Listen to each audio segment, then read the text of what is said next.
Bom dia, meus amados irmãos que nos ouvem nesta manhã.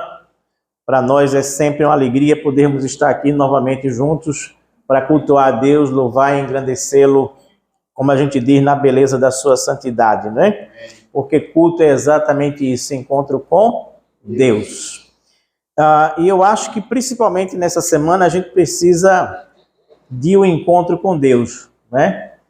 Esta semana o mundo viu mais uma vez estarrecido a barbárie que o ser humano pode perpetrar a outro ser humano. E a gente fica muito, muito triste com isso. Quando nós pensamos que já vimos de tudo, absolutamente tudo na vida, a gente entende que o tudo ainda não foi visto. Aquilo que é ruim pode piorar ainda mais. E a gente pode ver a maldade humana sendo exacerbada de uma maneira inimaginável. Fazem 9 dias hoje, né? Na verdade, 8 dias ontem, 9 dias hoje, que nós fomos assaltados, né? Pelo início de mais uma guerra no mundo. E nós todos ficamos chocados essa semana com as imagens que entraram, eu diria, para a nossa coleção de imagens inesquecíveis. Imagens tão inesquecíveis quanto a do Holocausto, na Segunda Guerra Mundial. Imagens tão inesquecíveis como as imagens do 11 de setembro, não é? Que nós não tiramos da nossa mente de jeito nenhum. Então, para essa coleção de imagens, acresceram-se mais algumas que nos deixaram chocados, absolutamente chocados, com a dor, o sofrimento que muitas pessoas passaram, estão passando e ainda muitas outras passarão de agora em diante, infelizmente. E eu tenho que dizer isso porque não há uma perspectiva de volta, pelo menos por enquanto, né? Da bênção da normalidade, vocês entendem quando eu falo de bênção da normalidade, né? De bênção da normalidade e bênção da paz. Pelo menos por enquanto a gente sabe que não existe essa perspectiva, né? Diante do mundo, diante de nós, e principalmente para aqueles 2 países que estão, não é nem 2 países, né? É um movimento e um país que está em guerra.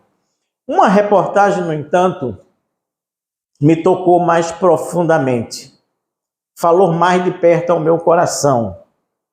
Foi aquela reportagem sobre a morte daquelas 40 crianças. 40 crianças. Alguns ainda de meses, né? De bebês que foram mortos numa pequena vila, num pequeno lugar, num lugarejo, na verdade.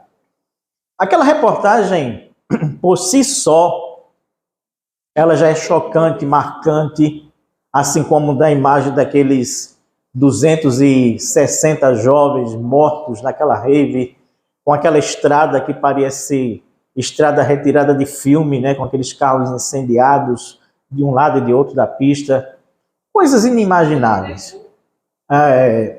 Mas o que me chamou a atenção naquela reportagem sobre as 40 crianças, além, é claro, da atrocidade que foi praticada ali, foi uma outra coisa que me chamou muito a atenção. Como é que, apesar de tanta dor, de tanto sofrimento, de ver ali bebês degolados,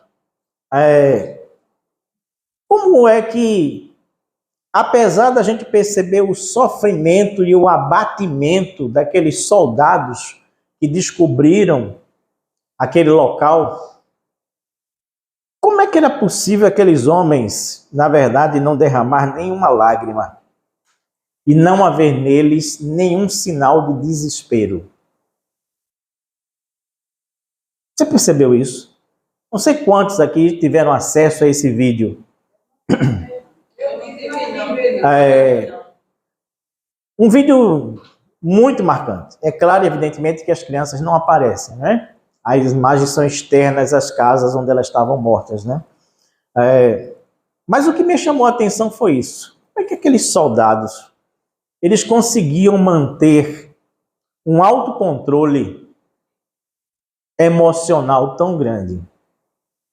Porque eu fiquei me imaginando, pertencendo àquele povo, tendo pessoas conhecidas, possivelmente por ali, se eu não sairia dali correndo com vontade de esganar quem fez aquilo, num completo desespero emocional.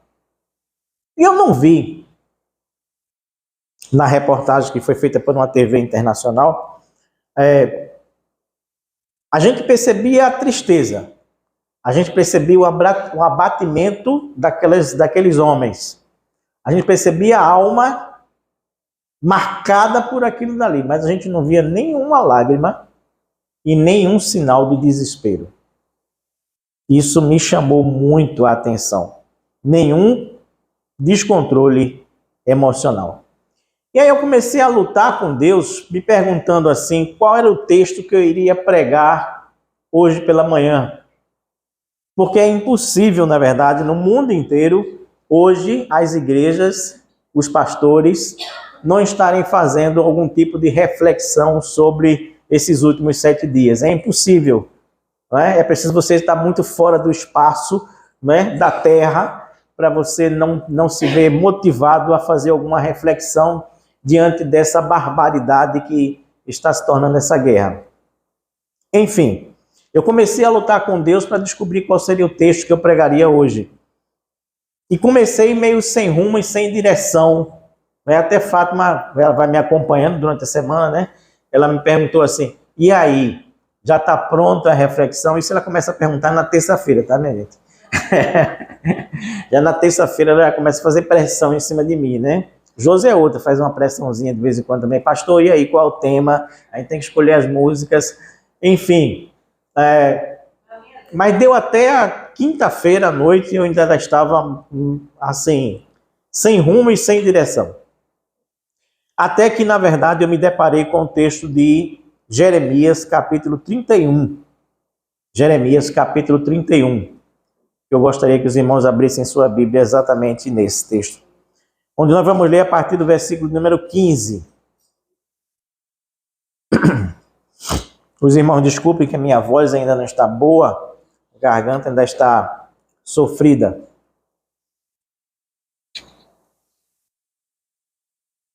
Jeremias, capítulo 31, a partir do verso 15. Mas antes da gente prosseguir, eu gostaria de mostrar alguns mapas aqui para a gente, que tem referência com o texto que a gente vai ler e com a atual situação da história da humanidade e dessa guerra. Eu gostaria que alguém apagasse a luz, para que fique mais visível aqui esse mapa. Bom, eu queria que os irmãos entendessem o seguinte, não vou dar aula de geopolítica, não se trata disso, tem muita gente da geopolítica falando sobre essas coisas, não vou falar sobre isso, mas eu vou só dar nos situar, né, em relação a Israel, os palestinos, os países ao redor e etc. Tá? Os irmãos têm aqui no mapa, né, do Oriente Médio, que é chamado Oriente Médio, o Egito, que é essa parte aqui, né, azul. Você tem a Arábia Saudita, esse país enorme também aqui ao lado. Você tem aqui o Iraque, né? Você tem aqui o Irã, com essa outra coisinha aqui. Você tem aqui a Síria, você tem a Turquia aqui em cima. Você tem o Líbano aqui, né, nesse pontinho aqui. Você tem a Cisjordânia, a Jordânia e a Cisjordânia. E aqui você tem, nesse pontinho aqui, né, Israel. E dentro de Israel ali, a gente vai ver também a chamada faixa de Gaza. Aumentando um pouquinho, né, para que se torne visível, né, porque é tão diminuto que os irmãos poderiam não ver, mas aumentando um pouquinho o mapa, você tem exatamente a Jordânia, a chamada Cisjordânia, Israel, que é essa parte aqui azulzinha, né, um azulzinho diferente. Aqui tem Jerusalém, Tel Aviv, que é a capital de Israel, e aqui você tem a faixa de Gaza quase imperceptível também ainda ali, né? Israel já lutou com todo mundo aqui ao seu redor. Ao seu redor, todo mundo é muçulmano. Entenda bem isso, né? Entenda bem isso, né? É um mundo que é absolutamente muçulmano, certo? Ou seja, Arábia Saudita, Irã, Iraque, Síria, Líbano, Turquia, Egito, Jordânia, Kuwait, Iêmen, Omã, Paquistão, tudo aqui, os Emirados Árabes, tudo aqui é árabe ao redor, certo? E só tem Israel aqui, que você não consegue nem ver nesse mapinha aqui, Israel que está ali, certo? E é o chamado Estado palestino, que ainda não existe oficialmente. Israel já lutou com todo esse povo aqui ao redor. Todo esse povo aqui já tentou matar Israel, extinguir Israel, desaparecer Israel, fazer Israel desaparecer do mapa, como a gente diz, né? Fulano desaparecer do mapa. E a ideia do chamado Estado Islâmico é exatamente essa. Eles não lutam por um pedaço de terra. Eles lutam para eliminar, né? Tirar do mapa Israel. É diferente uma coisa da outra, tá? Então aqui você tem Israel, nesse marrom, aqui no meio, Cisjordânia aqui de um lado, a Jordânia aqui do outro lado, o Egito aqui, tá certo? Desse aqui. E aqui, olha só, agora maiorzinho para você ver, né, com mais tranquilidade, a chamada faixa de Gaza, ok? Faixa de Gaza é só esse pedacinho aqui. É quase como se fosse um bairro do Recife, tá? Um bairro desses bem grande aqui do Recife, é mais ou menos isso aí, nada mais do que isso aí, de onde está tendo essa confusão toda que os irmãos imaginem, tá? Gaza é interessante porque Gaza estava no caminho da fuga de Jesus. Lembra da fuga de Jesus? Então, quando José é avisado de que, na verdade, Herodes vai querer matar o seu filho, ele manda José e Maria irem para o Egito. E para irem para o Egito, eles passam por Gaza, né?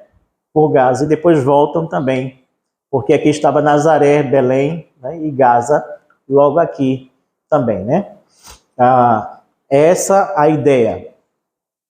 E esse texto que eu vou utilizar, principalmente do versículo 15, ele fala é um texto que ele tem a ver com o nascimento de Cristo e a morte dos meninos também, daquelas crianças. Lembram? Mateus diz assim, assim diz o Senhor, uma voz se ouviu em Ramá, lamentação, choro, amargo, Raquel chora seus filhos, não quer ser consolada quanto a seus filhos, porque já não existem. É exatamente esse texto de Jeremias, capítulo 31, versículo 15, que Mateus vai usar como cumprimento de uma profecia referente à morte daquelas crianças de 2 anos para baixo, na fuga de Jesus Cristo. Então, a gente sabe que numa guerra, a primeira vítima é a verdade, os dois lados vão mentir, querendo passar a sua narrativa da melhor maneira possível, mas a gente sabe que talvez a principal vítima de uma guerra sejam as crianças. E é por isso que esse texto me tocou tanto. É o texto que fala da morte das crianças lá no nascimento de Jesus, e é também o texto que fala da morte dos filhos de Raquel, aqui também em Jeremias. Para os irmãos terem uma ideia, quando o texto diz assim, uma voz se ouviu em Ramá, lamentação, choro amargo. Era Raquel chorando os seus filhos, que já não existiam mais. Ramá é essa cidade aqui, ó, que está aqui no meio de Israel. Jerusalém, Gibeá, Gilgal, Betel, Ramá está aqui. Nessa época aqui de Jeremias, especificamente, Ramá era o ponto de onde os israelitas iam ser deportados para o cativeiro babilônico, certo? E o cativeiro babilônico ele foi exatamente onde hoje é Irã, Iraque e etc, etc. Eles ficaram cativos ali. Então o choro de Raquel era justamente por ver o seu povo, os seus filhos, né? Não é que todo mundo fosse filho dela, claro, né? Os filhos dela foram José e Benjamim. Mas era como se ela fosse mãe do estado de Israel, e ali ela chorava exatamente por ver o seu povo ser deportado, o seu povo ser exilado a partir daquele instante, né? Meio que como os sequestrados hoje que estão lá na faixa de Gaza, né? Que foram sequestrados de Israel, estão lá na faixa de Gaza também, ok? Então vamos completar a leitura desse texto que diz assim, vou reler ele, vai ser somente 3 versículos, que diz assim, assim diz o Senhor, uma voz se ouviu em Ramá, lamentação, choro amargo, Raquel chora seus filhos, não quer ser consolada quanto aos seus filhos, porque já não existem. Assim diz o Senhor, reprime a tua voz de choro e as lágrimas dos teus olhos, porque há galardão para o teu trabalho, diz o Senhor, pois eles voltarão da terra do inimigo. E há esperança quanto ao teu futuro, diz o Senhor, porque os teus filhos voltarão para os seus termos ou para as suas fronteiras.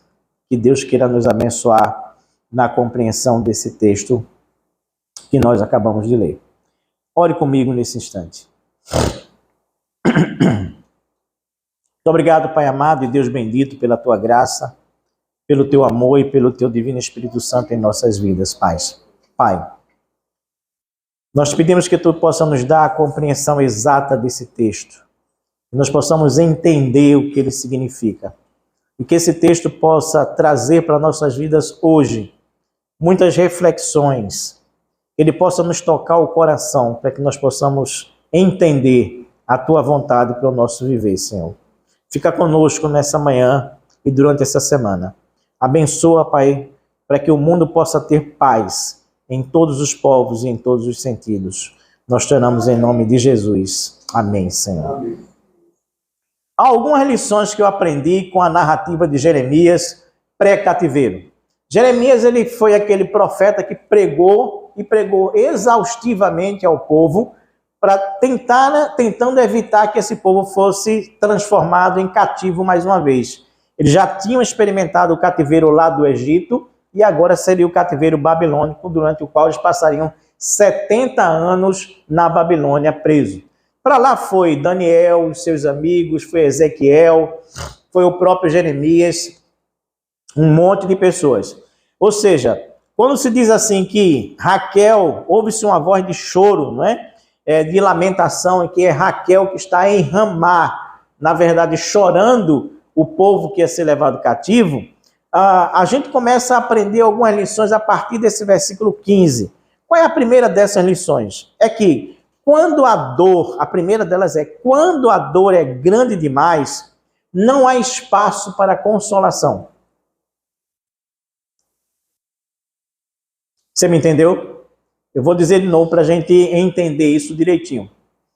Quando a dor que nós seres humanos sofremos é grande demais, não há espaço em nós para consolação.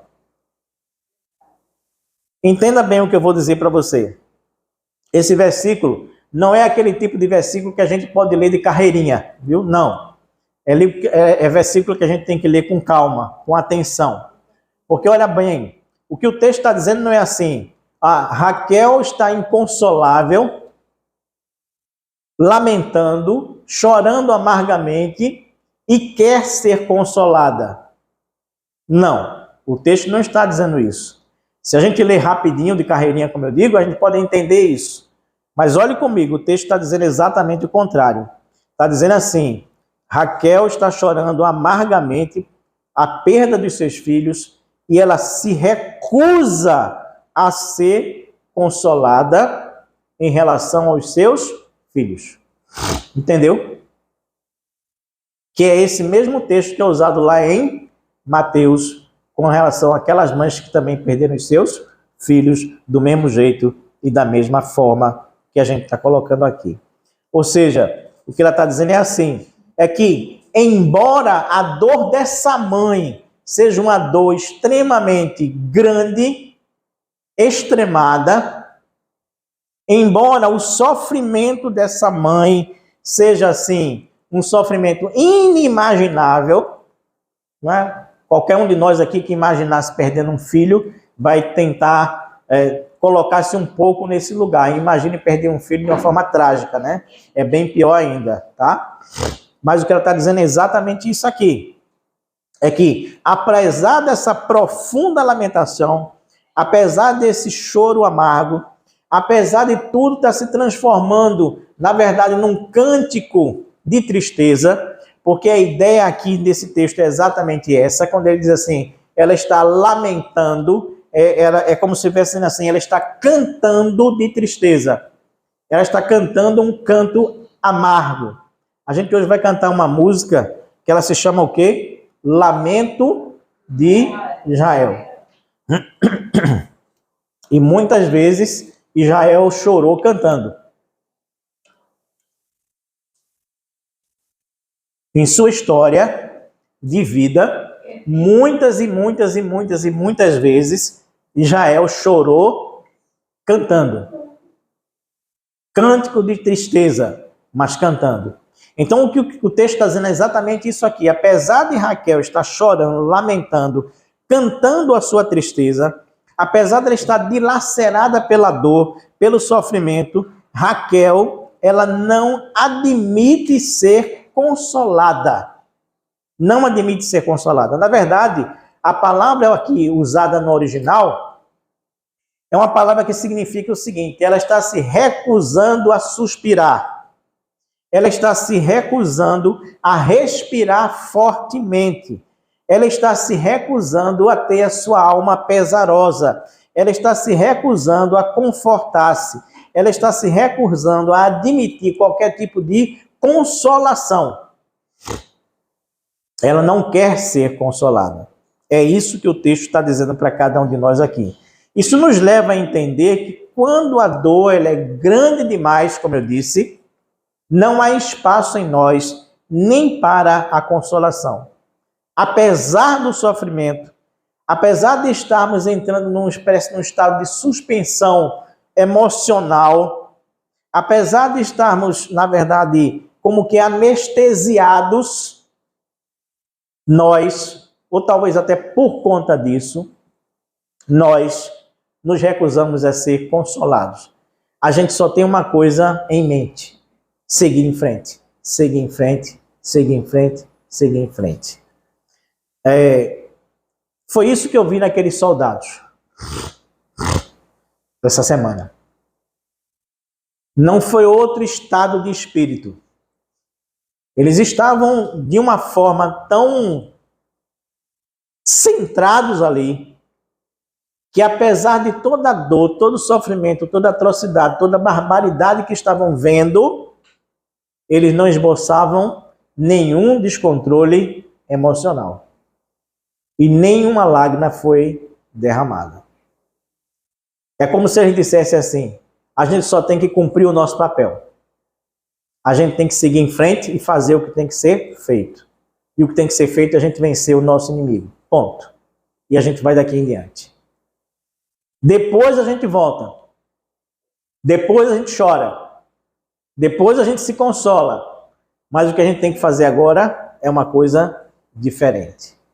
Veja bem, meu querido irmão, nós precisamos ter essa mesma firmeza, essa mesma determinação para enfrentar e vencer os nossos desafios diários. Mas muitas vezes ao contrário, né? Temos uma dor de dente e a gente já se desespera, a gente já se descontrola, a gente, na verdade, já nem lembra que existe Deus, a gente, na verdade, fica completamente descompensados diante da mínima dor, quanto mais diante da máxima dor possível que a gente pudesse sofrer em nossa vida, em nosso dia a dia. Então nós precisamos ter essa mesma firmeza e determinação para vencer os nossos desafios diários, para vencer os nossos inimigos cotidianos, para que a gente possa ter condição de, no dia a dia, superar as dificuldades e os problemas que nos aparecem pela frente. Então, essa é a primeira lição que eu aprendo a partir desse texto. É que quando a dor ela é grande demais, não há espaço em nós nem para a consolação. A segunda lição que nós aprendemos a partir desse texto é que quando a dor ela é grande demais, não há espaço para a voz de choro, nem para lágrimas dos nossos olhos. Você ouviu? O negócio está ficando difícil, tá? Mas olhe bem, não há espaço para consolação, nem há espaço para voz de choro e lágrimas nos olhos. Aí você vai dizer, eita, como um bom nordestino, até completando assim, eita, danou-se, né? Danou-se agora. Agora nem chorar a gente pode mais, né? Nem chorar a gente pode mais, não é possível. Mas é exatamente isso que diz o versículo seguinte, meu querido irmão. Veja aí o versículo 16, diz assim, assim diz o Senhor. Veja bem, assim diz quem? O Senhor. Reprime a tua voz de choro e as lágrimas dos teus olhos. Não é qualquer pessoa que está dizendo isso, não. Se no versículo anterior é a própria Raquel que recusa ser consolada, recusa-se a ser consolada por qualquer pessoa diante da sua dor e do seu sofrimento, agora quem diz é Deus. Reprima a sua voz de choro, reprima as lágrimas dos seus olhos. Aí fica mais complicado, não fica? Porque não é qualquer pessoa que está dizendo isso. Quem está dizendo isso é o próprio Deus nesse momento. A pergunta que a gente faz é assim, como é que eu vou reprimir a minha voz de choro e as lágrimas dos meus olhos diante das tragédias que a vida nos oferece? Como é que eu vou fazer isso? Como é que eu vou fazer isso se a dor não quer calar em mim? Como é que eu vou reprimir essas lágrimas se as perdas que eu sofro muitas vezes são absolutamente irreparáveis? Como é que eu vou fazer isso, na verdade? E além do mais, se a gente for no original, veja bem, essa palavra reprimir, no original, ela significa reter, privar, negar, impedir, deter, segurar, a voz alta, o clamor, o grito, o estrondo, a explosão emocional que nos invade, que quer transbordar em nós como se fosse uma erupção de um vulcão, no final das contas. Você está entendendo? Essa palavra não é uma palavra qualquer. Ela significa tudo isso. Não é somente reprimir não, é deter, segurar, impedir que as lágrimas caiam, que a voz de choro apareça, mesmo que você esteja diante, ou talvez até porque você está diante da maior dor e da maior dificuldade possível na sua vida. E quem diz isso é quem? Deus. Como é que a gente pode conter um turbilhão emocional que nos invade e que tenta nos engolir? A emoção é assim, né? Ela tenta nos engolir, nos invadir, não é? Como é que, na verdade, a gente vai reprimir a nossa sede de vingança diante de uma situação como essa? Como é que a gente vai reprimir essa sede de vingança? De que maneira a gente vai reprimir essa sede de vingança? Segurando, detendo, retendo, impedindo, reprimindo as nossas emoções descontroladas do nosso dia a dia. Ou seja, a gente precisa refrear aquela vontade em nós chamada de lei de Talião. Todo mundo aqui acho que já ouviu falar, né? Da lei de Talião. A lei de Talião é aquela que dizia assim, olho por olho, dente por dente. Não é assim? Essa é a chamada lei de Talião. Foi inventada por um sujeito chamado Talião. Essa máxima, na verdade, do olho por olho e do dente por dente, ok? Contudo, é preciso nos lembrarmos de que quem nos pede, na verdade, para engolir o choro é Deus. Lembra da sua infância? Eu lembro da minha muitas vezes, né? E às vezes eu queria fazer algum biquinho, eu queria chorar por alguma coisa lesa, besta, boba. A minha mãe olhava para mim e dizia assim, engula o choro, engula o choro. E eu, na verdade, sabia que se eu não engolisse o choro, eu ia apanhar, e eu tinha motivo para chorar, né? De verdade. Então, eu logo engoli o choro. Não sei para onde ele ia, mas também nunca me deu congestão nem nada não, tá? Eu engoli sempre muito choro e nunca tive muita dificuldade em relação a isso, não. Nunca deu nenhum problema na minha barriga, não, tá? O engolir o choro. Eu só sei que eu engolia e, na verdade, passava, né? Porque se não passasse, era pior. De verdade. Enfim, quem está nos pedindo para engolir o choro é Deus. Reprima a voz de choro, porque choro tem voz. E reprima as lágrimas dos seus olhos. Entendeu? São duas coisas que Deus diz aí pra gente e que a gente precisa fazer. Sabe por quê, meu querido irmão? Porque tem hora que a gente precisa prosseguir. Domingo passado, Moisés pregou aqui sobre o quê? Quem lembra ainda o tema? Eita, agora eu peguei os irmãos, né? Agora ele fez. Aí chegou, uma salvou a turma, né? Tem sempre um aluno que salva a turma, né? Tem sempre, né? Sempre tem um aluno que salva a turma aí. Tocando em frente. Tocando em frente. Tocando em frente. Quando a dor é grande demais, não há espaço para consolação. E não há espaço para a voz do choro e as lágrimas dos olhos. A gente tem que seguir em frente. Independente de qualquer coisa. Senão a vida para. Senão a vida acaba, muitas vezes. Senão a gente nunca mais vai sair desse lugar onde a gente está sentindo essa dor e esse sofrimento. Mas Deus ia pedir uma coisa da gente de forma injusta, vocês acham? Que Deus nos pediria alguma coisa de forma injusta? A Bíblia nos diz isso, né? Que Ele não nos pede nada além das nossas forças, além daquilo que a gente pode fazer.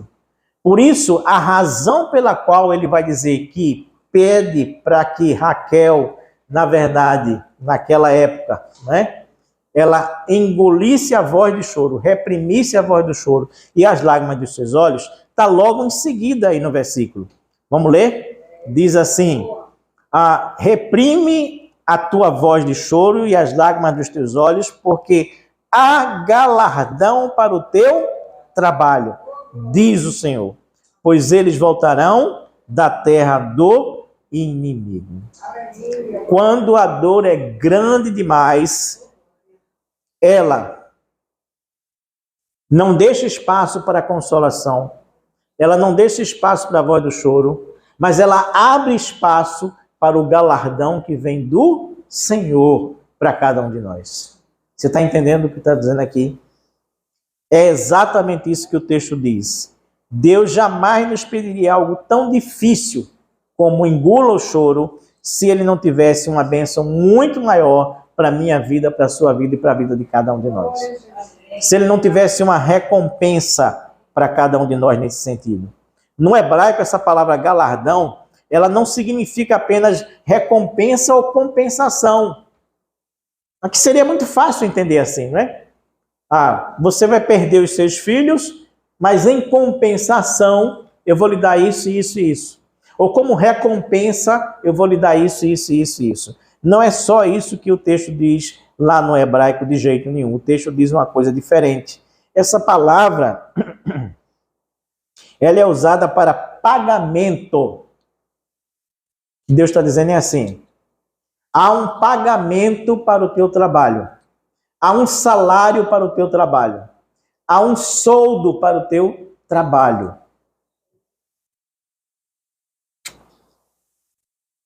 Soldo agora eu fui buscar longe, não foi?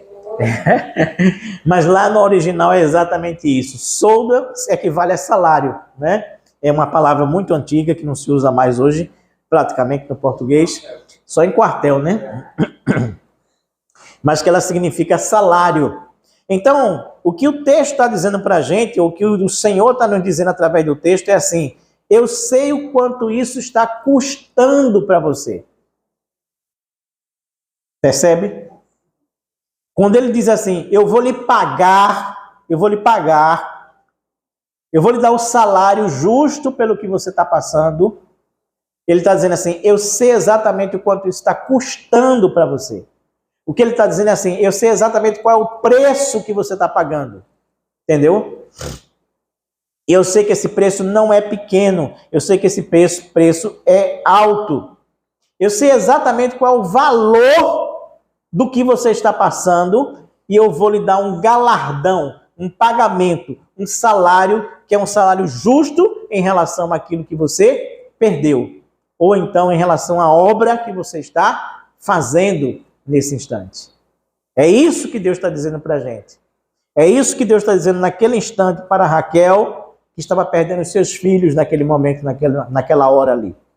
Exatamente isso. Então, não reprima a sua voz de choro, porque na verdade o teu salário, o teu pagamento, ele já está aqui comigo, você vai recebê-lo. E esse não seria outro, de forma alguma, se não ter os seus filhos restituídos de volta para ela. Então ele está dizendo assim, olha, reprima a sua voz de choro, eles estão sendo levados cativos, mas eles voltarão para você. Eles estarão de volta junto a você. Você não vai perder. E aqui eu fico imaginando que a perspectiva do ser humano é uma e a perspectiva de Deus é completamente diferente. No versículo 16, o versículo 16 termina dizendo assim, que Raquel diz assim, que ela recusava-se a ser recusava-se a ser consolada. Por quê? Qual era o motivo?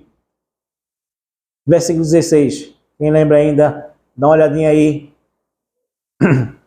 Ela recusava-se a ser consolada por quê?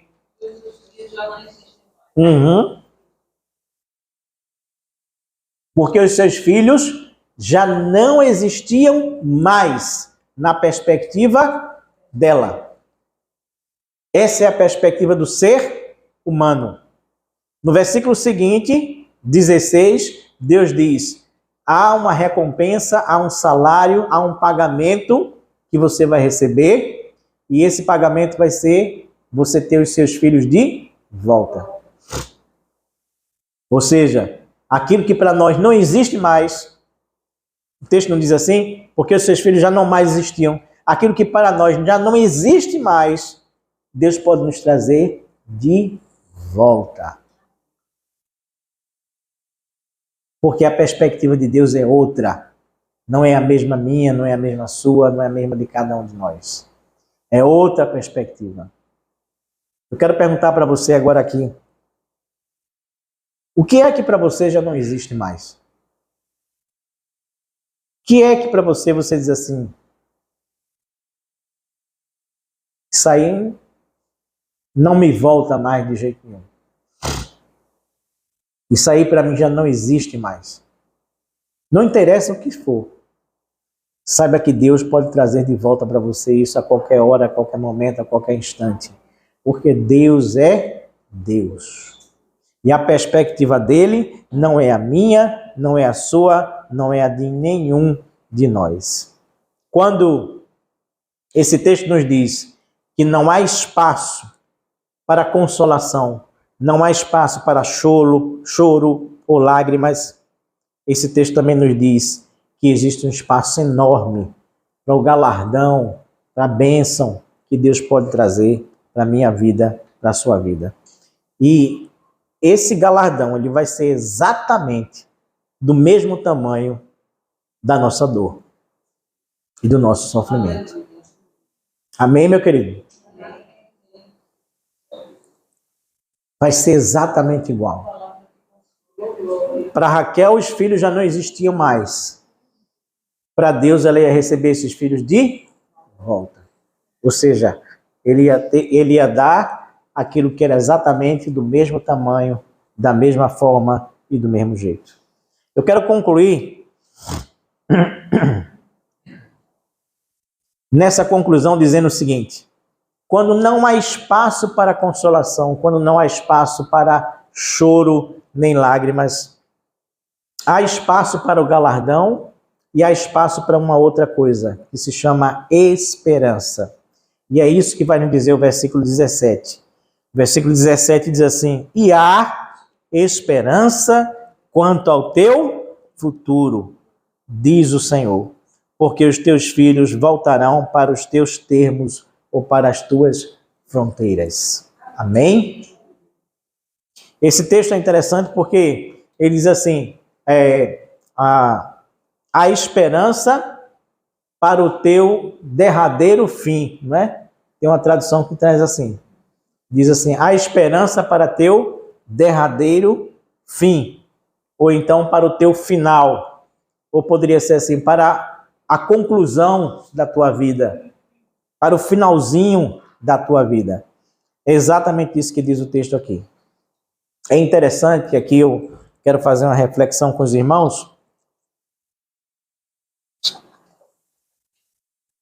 que a palavra esperança no hebraico, presta bem atenção nisso.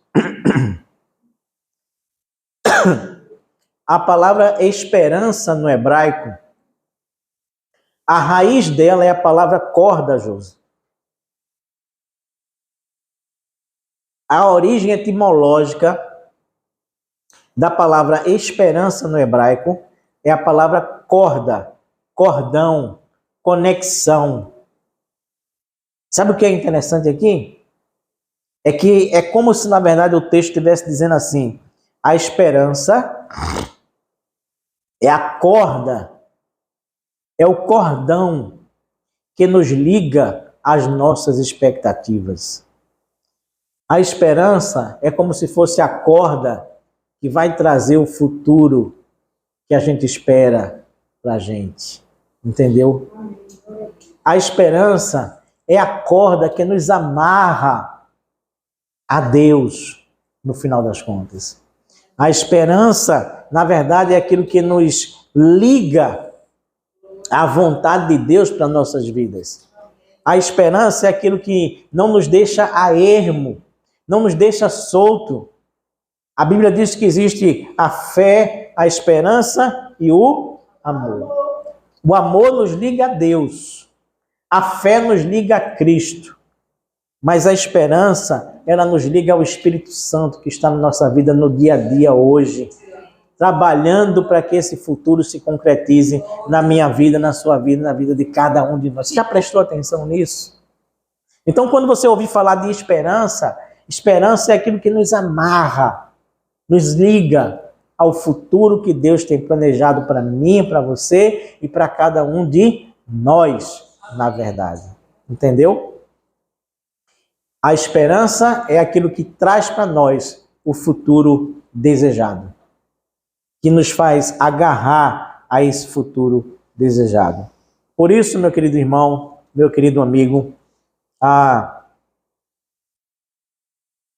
quando a dor é grande, muitas vezes não há espaço para consolação. A gente não pode parar para ser consolado. Quando a dor é grande, muitas vezes a gente não pode parar para chorar. A gente tem que reprimir a voz do choro. A gente tem que reprimir as lágrimas. A gente tem que seguir em frente. Mas há com certeza, quando a dor é muito grande, há uma recompensa, há um galardão e há esperança para o teu futuro. Com certeza absoluta. Só para finalizar, o versículo de número 25 desse texto, ele vai dizer que há uma outra coisa que Deus tem para nós. Diz assim, porque eu satisfiz a alma cansada e toda a alma entristecida eu saciei. Amém? Esse é Deus. Esse é o nosso Deus. Entenda bem uma coisa, o livro de Jeremias, ele é um livro dificílimo da gente entender. A gente lê, mas a gente não tem uma ideia da dimensão das dificuldades de um estudo a respeito do livro de Jeremias. Sabe por quê? Porque o capítulo 30, ele pode vir depois do capítulo 9. O capítulo 6, ele pode estar depois do capítulo 46. O capítulo, 40 e tantos, ele pode vir depois do 15. Se você pegar uma Bíblia em ordem cronológica, você vai ver que esses textos eles estão todos desencontrados. Não existe, ele não tem uma linha, ele não tá, no português ele não tem uma linha cronológica retinha, certo? Não é assim. Ele não foi montado desse jeito, porque eu não sei, mas ele não foi montado desse jeito. Então, quando você pega nesse capítulo 31, os versículos do 15 ao 26, você tem um trecho, que pode estar lá depois do 9, pode estar lá antes do 27, e assim por diante. Não fiquem preocupados com isso, não. Continue lendo Jeremias do jeito que está aí, sem nenhum problema. Mas o que eu quero dizer é assim, esse trechinho que nós acabamos de ler, do versículo 15 até o versículo 26, ele forma uma unidade. Uma unidade específica.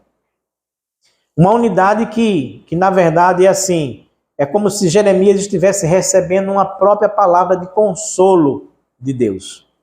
Tanto é que veja como termina o versículo 26. Termina dizendo assim: nisto despertei e olhei, e o meu sono foi doce para mim. Fazia muito tempo que Jeremias não dormia direito. Fazia muito tempo que as ameaças de bomba não deixavam Jeremias dormir direito. Muito tempo. Por isso essa palavra que ele recebe é como se fosse uma palavra de consolo, de conforto e de perspectiva de futuro. É como se fosse um sonho que, na verdade, ele tivesse vendo como esse futuro aconteceria e de que maneira aconteceria. Os filhos seriam levados realmente cativos. A dor seria grande demais. Não haveria espaço para consolação. Não haveria espaço para voz de choro ou lágrimas, mas haveria espaço para o galardão, para o pagamento que Deus tem, para cada gota de sofrimento que eu e você passamos, e haveria espaço para a esperança, que nunca pode morrer dentro de cada um de nós. É assim que Deus satisfaz a alma cansada. É assim que Deus sacia a alma entristecida. Você está sofrendo hoje? Tem dor? Está difícil segurar o choro? Saiba que Deus tem um galardão para você e a esperança para o seu futuro. No nome de Jesus. Amém.